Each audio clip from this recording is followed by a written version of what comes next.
मध्य प्रदेश में नर्सिंग और पैरामेडिकल कॉलेजों में गड़बड़ियों को लेकर हाई कोर्ट में फिर एक बड़ा खुलासा हुआ है। कॉलेजों की फर्जी मान्यता और जालसाजी की चौंकाने वाली परतें उस वक्त प्रत्यक्ष तौर पर खुल गईं जब सुनवाई के दौरान खुद जजेस ने नर्सिंग काउंसिल के MPNRC पोर्टल पर फर्जी मार्कशीट देखी।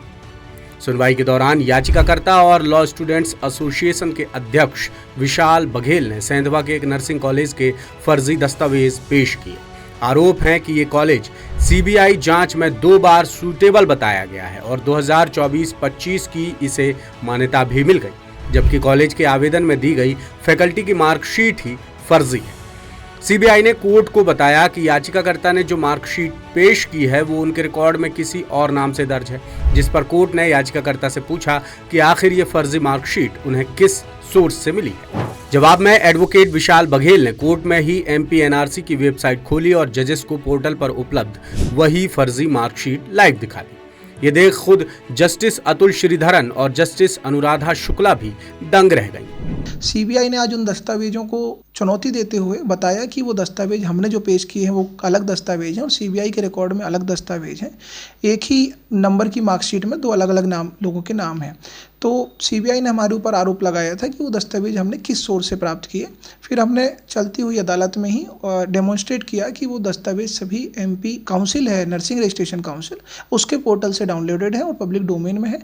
कोर्ट ने चलती कार्रवाई के दौरान उन्हें सभी को डाउनलोड करके देखा और उन मार्कशीटों की फिर सत्यता की पुष्टि हुई और इसके बाद अब मामला सोमवार के लिए सूचीबद्ध है। इसके साथ ही पैरामेडिकल मामले में माननीय उच्च न्यायालय ने पैरामेडिकल काउंसिल को कहा है कि जो डेटा 2023-24 और 24-25 का मांगा गया है और मान्यता के रिकॉर्ड और इंस्पेक्शन के रिकॉर्ड उसे अगली हियरिंग तक पेश करें। मामले में CBI ने पहली बार जो जांच की थी उसमें CBI के कुछ अधिकारी ही रिश्वत लेते पकड़े गए थे, जिसके बाद CBI ने दोबारा जांच की। लेकिन हैरत की बात यह रही कि दोनों जांचों में फर्जी मार्कशीट और फैकल्टी पकड़ में नहीं आई। इस पर जजेस ने भी हैरानी जताई और कहा कि जब कोर्ट में ही फर्जी मार्कशीट देखी जा सकती है तो CBI को ये मार्कशीट क्यों नजर नहीं आई। इससे पता चलता है कि पूरे सिस्टम में किस स्तर तक गड़बड़ियां फैली हुई हैं। फिर कोर्ट ने CBI को आदेश दिया कि जो फाइल उन्होंने कोर्ट में पेश की है उसकी एक कॉपी याचिकाकर्ता को भी सौंपी जाए ताकि पारदर्शिता बनी रहे।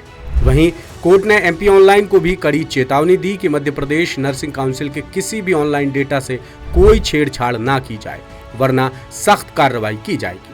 अब मामले की अगली सुनवाई 28 जुलाई यानी सोमवार को होगी, जिसमें ये देखना दिलचस्प होगा कि CBI अगली रिपोर्ट में क्या नया खुलासा करती है और क्या राज्य सरकार या नर्सिंग काउंसिल इस फर्जीवाड़े की जवाबदेही लेती है या नहीं।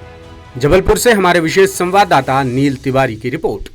लेटेस्ट, इन्वेस्टिगेटिव और इन डेप्थ खबरें देखने के लिए ज्वाइन कीजिए द सूत्र का WhatsApp चैनल, सब्सक्राइब कीजिए YouTube चैनल, लाइक कीजिए Facebook पेज और पढ़ते रहिए वेबसाइट www.dasutr